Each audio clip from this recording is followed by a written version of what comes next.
I think they've positioned themselves nicely. I think, this has been an amazing 6-year run, and in the 6th year you get your championship.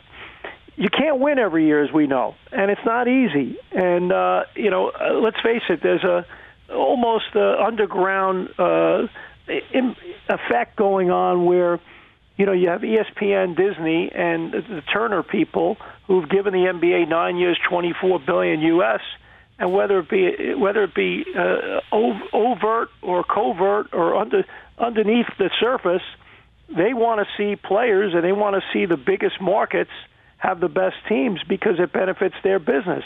Right. So it's not easy running a franchise in Toronto, but it's not easy running a franchise in Indiana and Portland and Charlotte and Utah and all those other places. But it can still be done, and we just saw it done. And we've seen it done over 6 years where you've had the best record in the Eastern Conference in the last 6 years, and then you cap it off with a title. Now you got to reboot, and you're still going to have a good team, a team that went 17-5 without Kawhi Leonard last year. And to me, they're still going to be in the hunt and be a really good team in the East. So to me, that is the biggest decision, Dave. I would agree with you.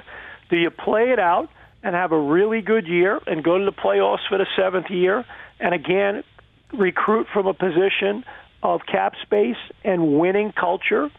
Or do you say, I'm going to turn these guys into longer-term, younger assets that I can build and continue to keep this thing going and make the playoffs for the 7th year, the 8th year, the 9th year, and then make that run at some point again to win your conference and to get to the NBA Finals and win another title. You know how long Jack's been doing Raptor games? He said reboot like a Canadian, not a guy from Brooklyn. You said like reboot. Did I say it that way? You did. 21 years. So you know what? Hey. You're playing Cabot Cliffs. You're in Nova Scotia. Like, you're one of us, man. I love it. Jack, what is the Kawhi Leonard legacy in Toronto, short term and long term? Short term, his legacy to me was the first day I watched him play a practice in Vancouver back in the fall, and I said, this thing could be special because this dude's dialed in. He's a ruthless, all-business guy, and he showed that this week. But he shows it every day in practice, too. He's first in line in drills. He's a tireless worker. He plays the game hard on both ends. The guy just is a man that lets his actions speak louder than his words. He's not an I, me on Instagram, on Twitter, all that nonsense. He's a guy that's a baller. He's a true blue baller. So. And that played out from the first day of training camp to the last night in Oakland where they won a title. The guy just is all about accomplishment and business. And I think legacy long-term, he helped bring the Raptors their first NBA title. And I say first because there'll be another one. And I hope I live to see it, but there will be others. And, again, I think he helped elevate what this market's all about, and they're going to be, Canada is number 2 in the world in NBA players behind the United States.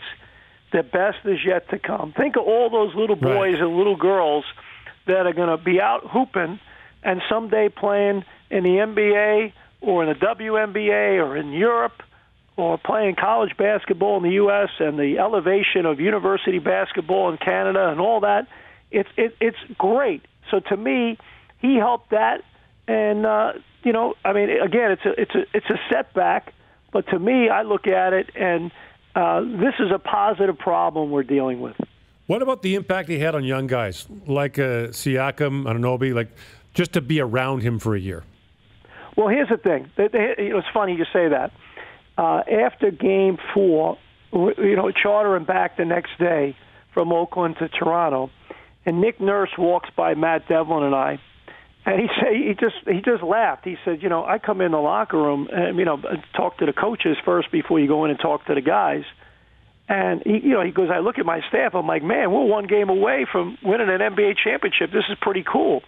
And then he goes in the locker room, and there's zero celebration. Like, it's all business.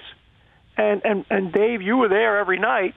You saw it, like after Game 1, after winning Game 3, after winning Game 4. The only time these dudes celebrated was after Game 6 in Oakland. That's Kawhi. That's Danny Green. I mean, those guys, so their approach permeated the room and completely all business. And, Kyle Lowry, Marc Gasol, really good veteran guys. And so I think it's going to really help Norm Powell and Fred VanVleet and Pascal Siakam and OG Anunoby.